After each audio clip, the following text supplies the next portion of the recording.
So that's where the coax went to the antennas, which are now on the ground. As we walk through memory lane, there's conduit running under the ground and goes in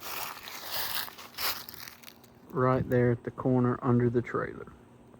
Here is the mast. There's the mount down there. Here's the mast for my 2-meter 440 setup and my Meshtastic node. If you don't run a solar node, I suggest that you do.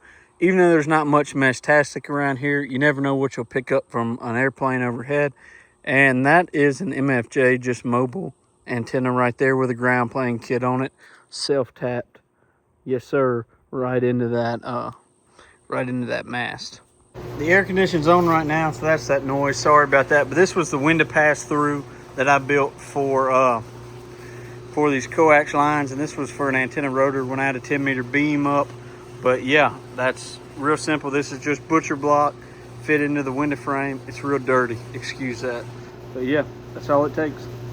So when I first moved here and first started putting antennas up at the new location, this was how I would do it. So that's a satellite TV antenna mount for like a satellite dish, lag bolted into this tree, and I would put it up in the tree and lay it back down when I needed to work on it. It was pretty handy. I found this at the Hamfest for free. I still don't know what band it is. I guess I could test it, but I use it as an Invis antenna. It goes all the way down there to that post. So it's like a full wave 40-meter antenna, maybe like quarter wave 80. I don't know. I've used it on all kind of different bands. I use it kind of Invis, real low to the ground. It gets out okay, but it's going to stay here along with the Skyloop. Oops, see that little box right there? That little box right there, that is the Chameleon Skyloop.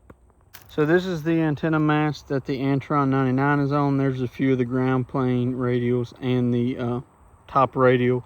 For some reason it was like almost unscrewed, but that's where it went in. And then I had it guide off to several different points, and then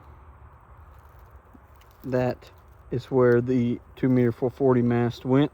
But all that is now getting relocated to that building out there.